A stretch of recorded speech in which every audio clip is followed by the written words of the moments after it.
when your own blood serves you poison on a silver platter. The caviar glistened under the crystal chandelier, but I could already taste the venom. They seated me at the far end of the table, at Le Bernardin, Manhattan's most exclusive restaurant, right between Aunt Veronica and my cousin Trevor. Uncle Richard sat at the head like a king, about to pronounce a sentence. My stomach turned before the first course even arrived. This wasn't a family dinner. This was an execution dressed in Armani suits and designer dresses. Welcome back to Formidable Channel, and I love you. But before I tell you how they tried to destroy me, and how I made them choke on their own greed, hit that like button, subscribe to Formidable Revenge channel, and drop a comment telling me where you're watching from. Trust me, you'll want to see how this ends. I should have known something was wrong when Aunt Veronica called me 3 days earlier, her voice dripping with fake sweetness. Erica, darling, we simply must have dinner, the whole family. It's been too long. Too long since what? Since grandmother's funeral 6 months ago, when they'd circled her coffin like vultures, already counting her fortune? Now I sat there, 28 years old, wearing the black dress I'd bought with my teacher's salary, watching them sip $300 wine while I'd ordered water. The waiter brought out oysters. Uncle Richard cleared his throat. Erica, we asked you here because family matters require transparency. His smile didn't reach his eyes. Your grandmother's estate has been fully reviewed by our attorneys? My heart started pounding. Grandmother had raised me after Mom died. She'd promised me I'd be taken care of. Veronica touched my hand with her cold fingers. Sweetheart, we know this will be difficult to hear. Trevor smirked into his wineglass.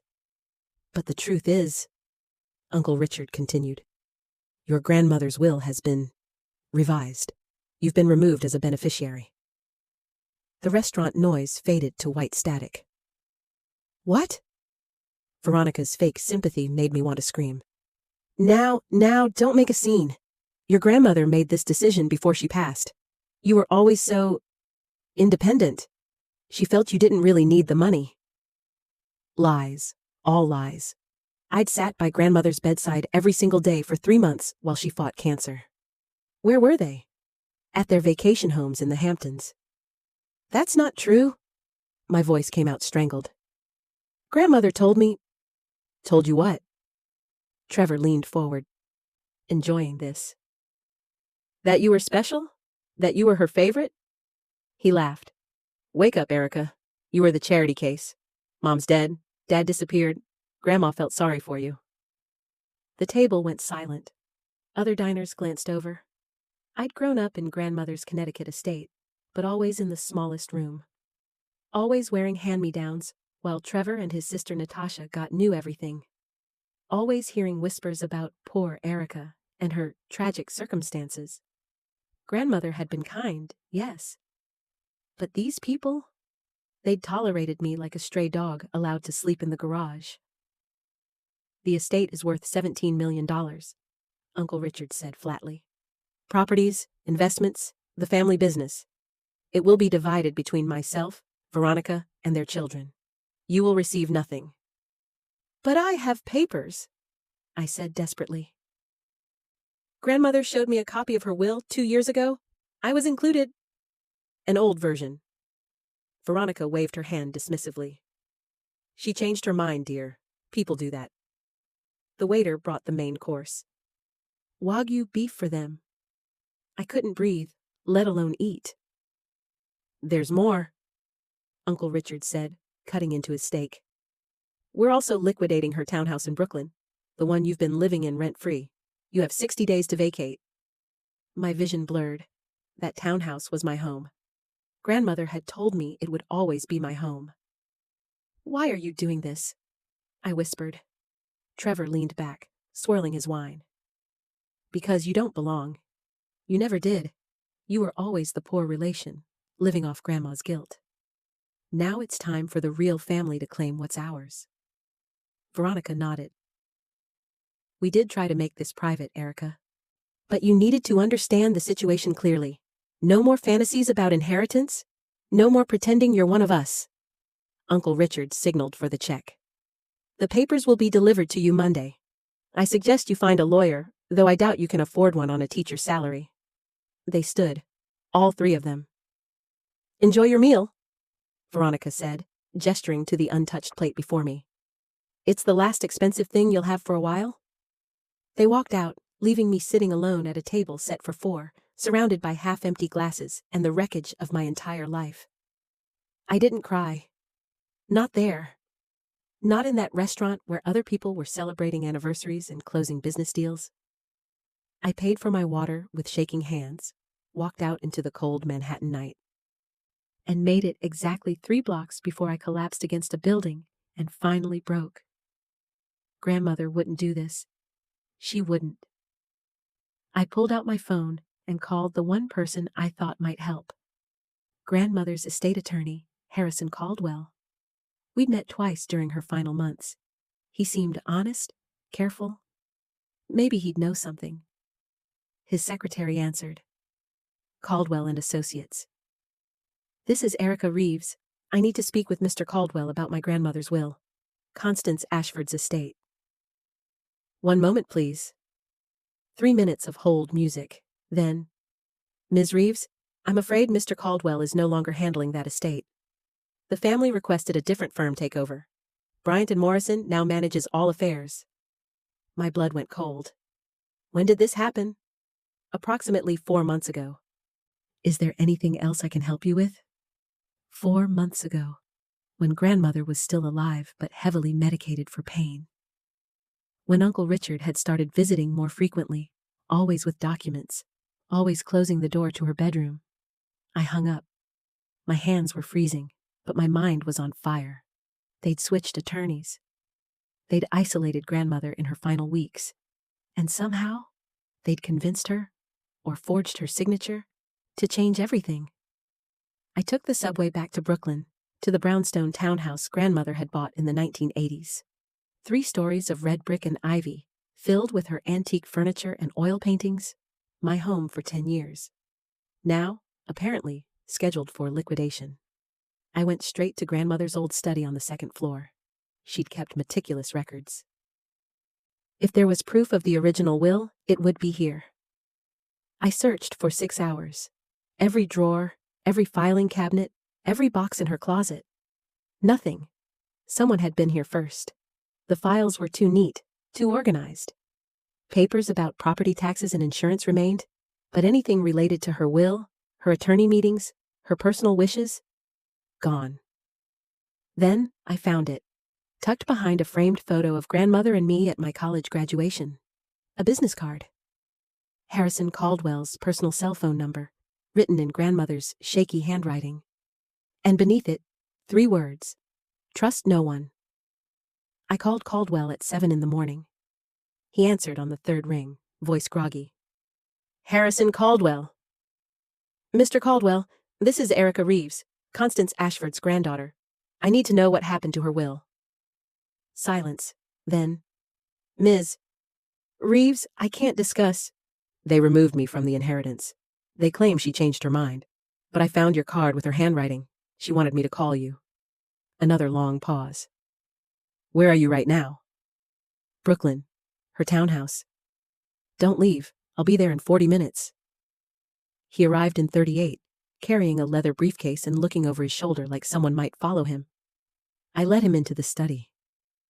Before we begin, he said, sitting across from me, you need to understand I could lose my license for this conversation. Your uncle made it very clear that if I spoke to you, there would be legal consequences. That's not suspicious at all, I said bitterly.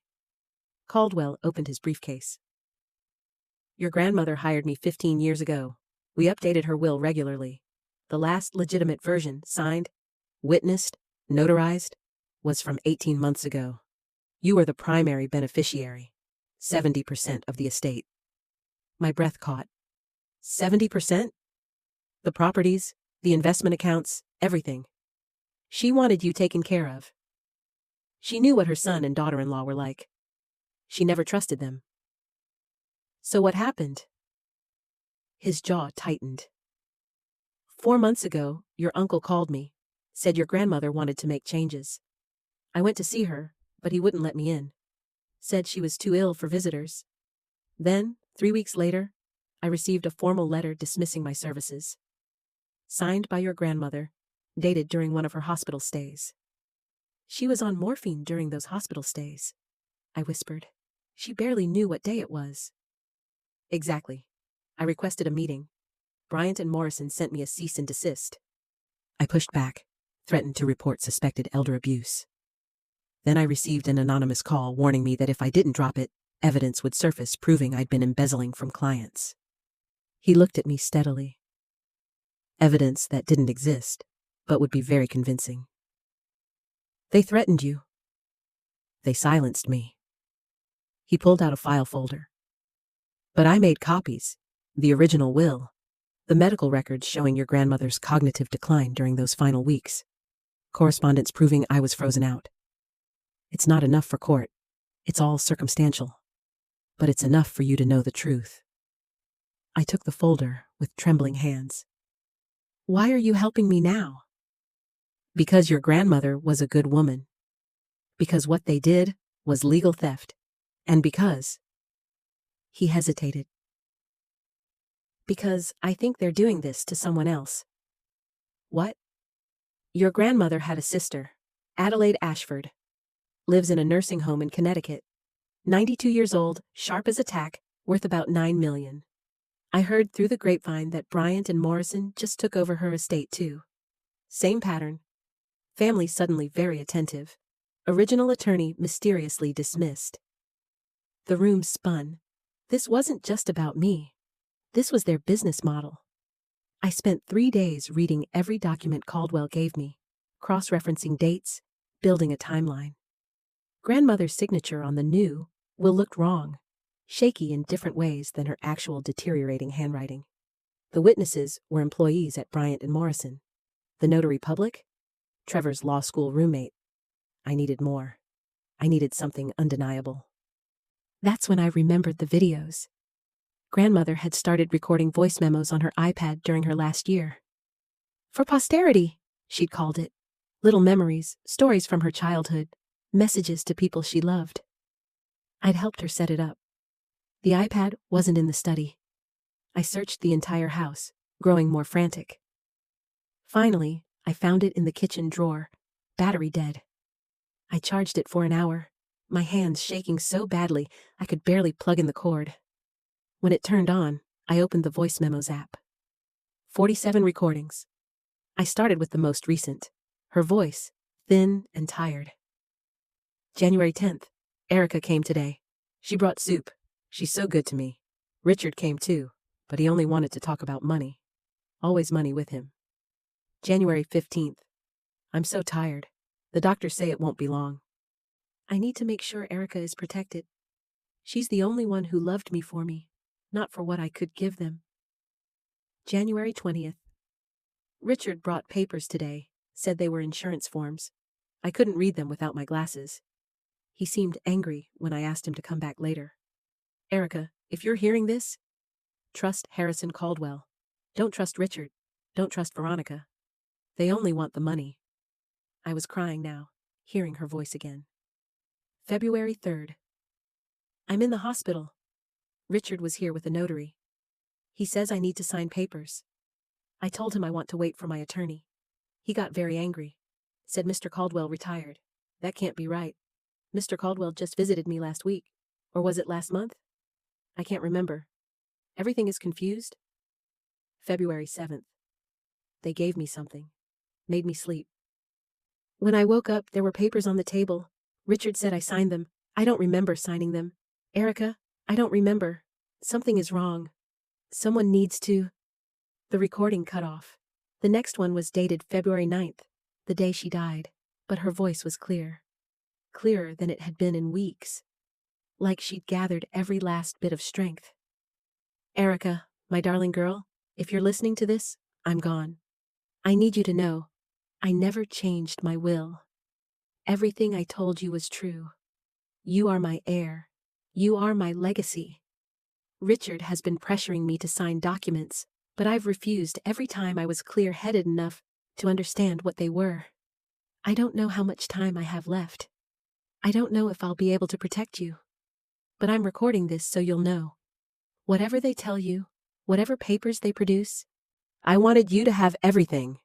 You earned it with your love. They only earned my disappointment. Fight for what's yours. Fight for me. I played it 3 times, recording it on my phone, backing it up to 3 different cloud services. Then I called Caldwell. I have proof, I said. Recording from grandmother. Dated the day she died. She explicitly states she never changed her will. Erica, that's incredible, but what?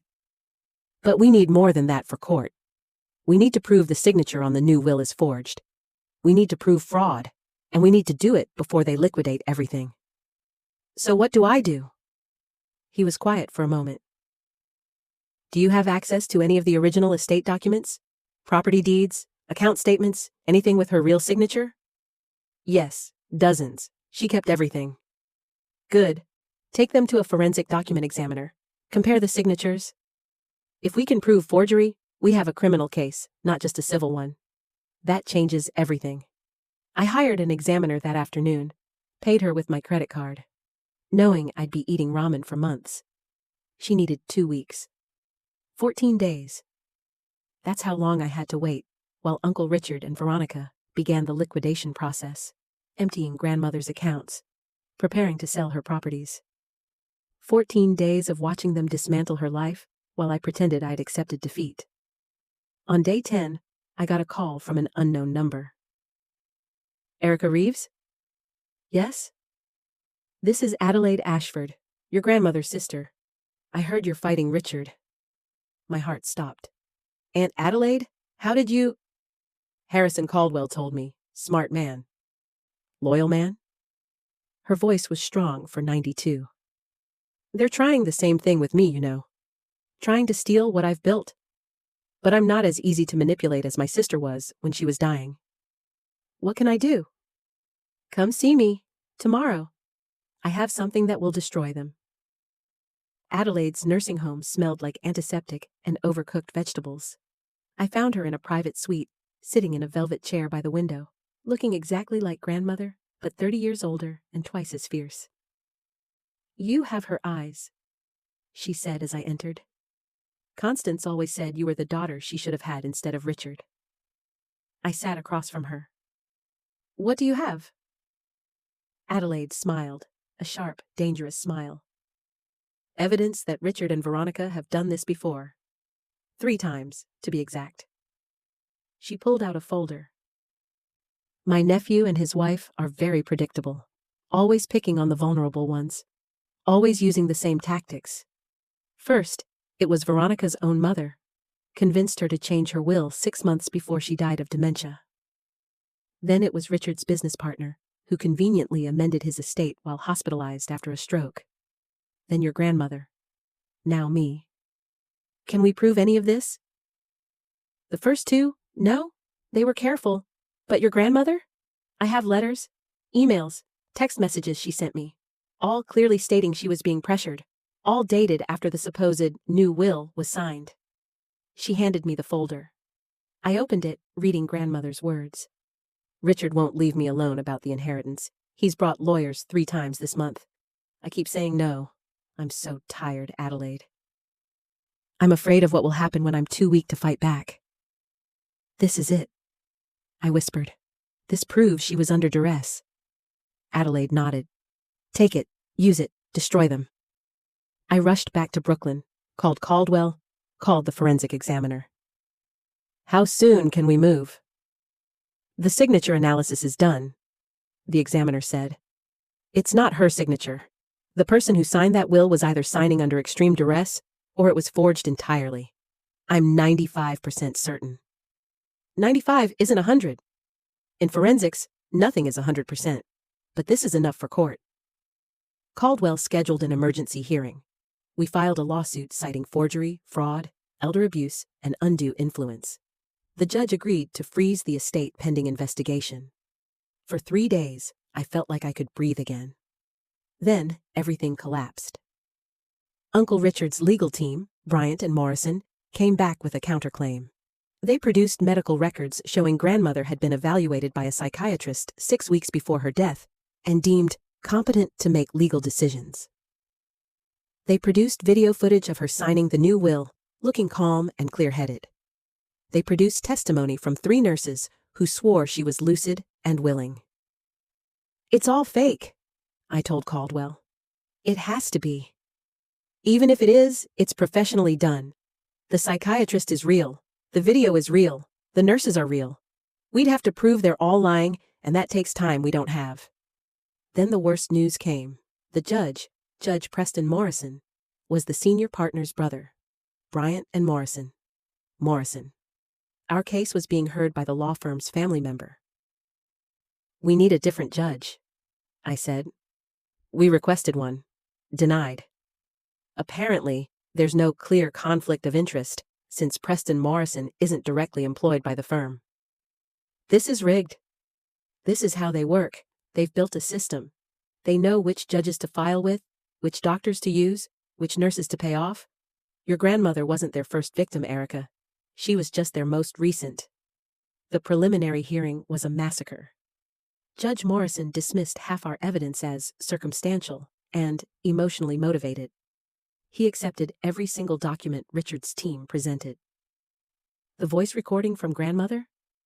Possibly made under emotional distress, not legally binding. Adelaide's letters? Hearsay from someone who wasn't present during the actual signing. We walked out of that courtroom with nothing. "It's over," Caldwell said quietly. "I'm sorry. They're too connected, too powerful."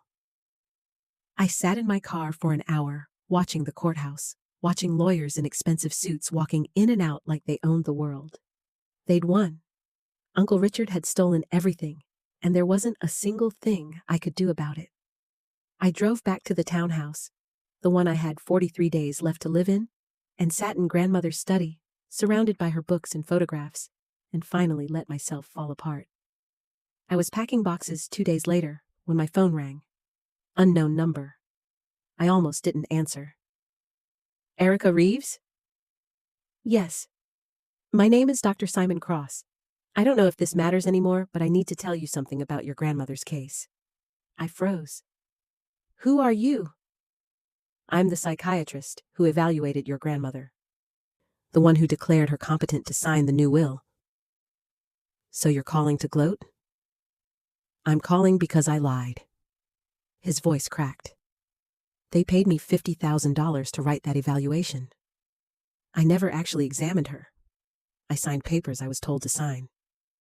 I've been having nightmares ever since." The world stopped spinning. "Why are you telling me this now?" "Because they're doing it again. Another elderly woman, another fake evaluation. I can't do this anymore. I have evidence, emails, payment records, everything. I'll testify. I'll admit what I did. I just need immunity from prosecution." I called Caldwell immediately. He called the district attorney's office. Within 6 hours, we had a deal. Dr. Cross would testify in exchange for immunity and cooperation in a larger fraud investigation. But we needed more. One doctor wouldn't be enough. "What about the nurses?" I asked Caldwell. "The ones who said grandmother was lucid?" "What about them?" If he was paid off, maybe they were too. We tracked down all 3 nurses. The first 2 refused to talk. But the third, a young woman named Bethany who'd only been working in hospice care for 2 years, agreed to meet me at a coffee shop in Queens. "I don't have much time," she said, looking around nervously. "If they find out I'm talking to you, please, just tell me what happened." She pulled out her phone, showing me text messages. "They sent these the week after your grandmother died. Said if I ever talked about what I saw, I'd lose my nursing license. That they had connections at the medical board." "What did you see?" "Your uncle coming in late at night with documents. Your grandmother was barely conscious. Heavy pain medication. She couldn't even hold a pen. But somehow her signature appeared on papers the next morning. I told my supervisor. She said to keep quiet, or I'd be fired." "Will you testify?" "If you can protect me, yes. Because that woman was dying, and they treated her like a signature machine. It was evil." Caldwell brought Bethany's testimony to the DA. With Dr. Cross's admission and a nurse willing to testify, we had momentum. Then Adelaide called me. "I did some digging," she said. "Your uncle made a mistake. He deposited the $50,000 he paid Dr. Cross from an estate account, grandmother's account. It shows up in the bank records." They used her money to pay for the fraud? Poetic, isn't it? But more importantly, it's evidence. Clear, documented evidence. We filed an amended lawsuit, this time with a different judge.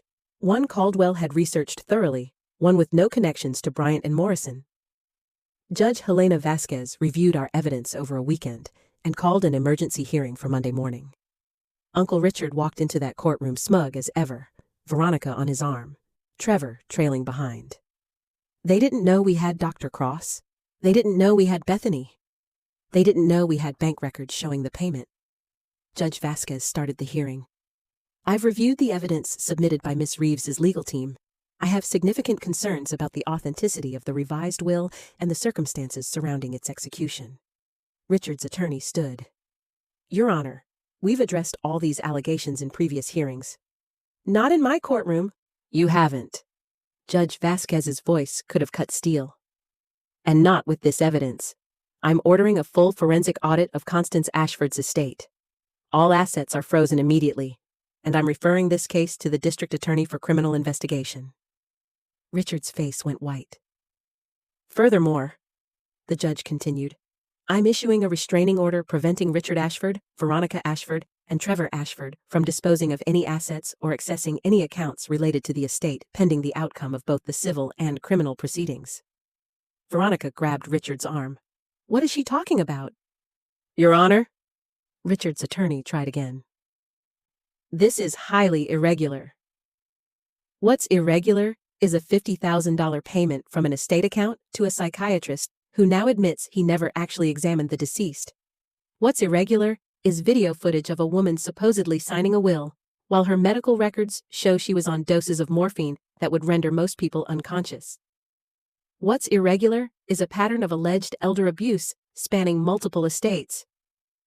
Judge Vasquez leaned forward.